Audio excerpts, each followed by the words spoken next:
up mga idol? So ang video natin ngayon ay maglalagay tayo ng hazard switch para sa ating Aerox. So ang gagawin natin ngayon ay papalitan natin yung signal light switch. Wow!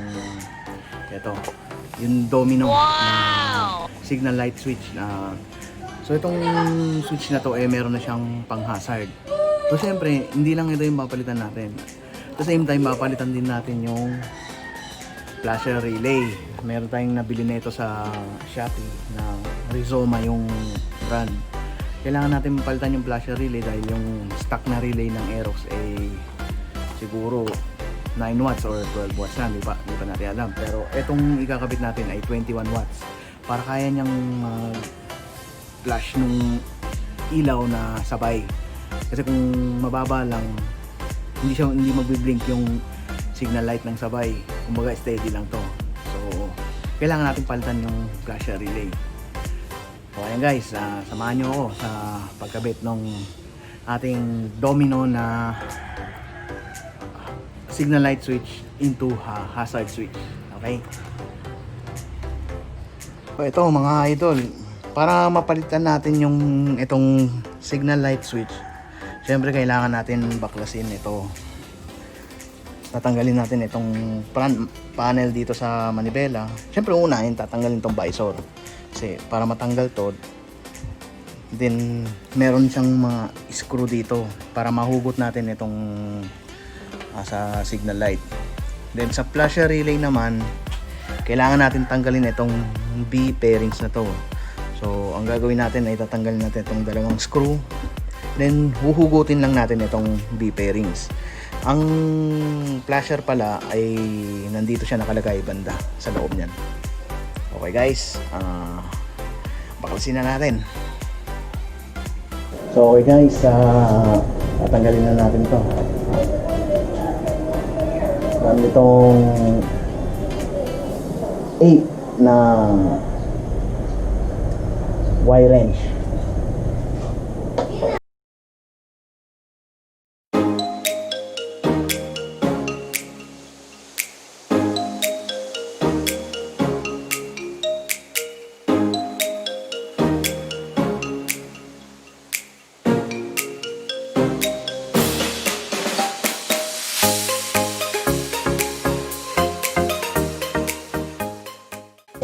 Dahil tinanggal natin to, meron na tayong pagkakataon na linisin din to kasi pag nakakabit to, ang hirap kasi dukutin tong nasa loob na to, kaya baon natin kalasin, linisin natin.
Okay na. Shout out nga pala kay paring Alan ng Photo Works at Creekside Garage sa tutorial na pagbaklas at pagkabit na itong hazard na to. Okay? Kudos sa'yo.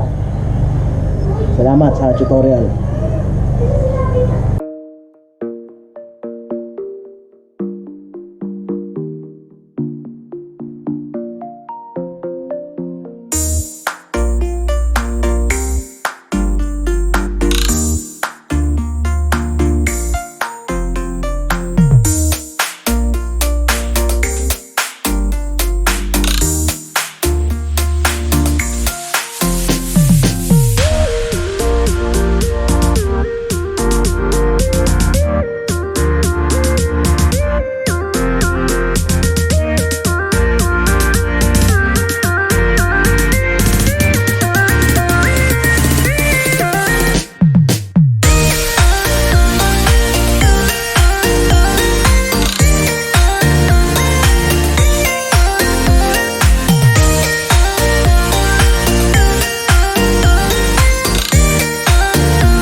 guys, okay na, naikabit na natin, naibalik na natin sa dati. So nakakabit na rin yung flasher relay na pang hazard natin. Yan guys, makikita niyo siya. Ito, signal light natin. Yan, diba, big-blink. Kabila naman. Ito. Yan, i-hazard natin. Yan guys. Sabay na siya. Diba? Alright.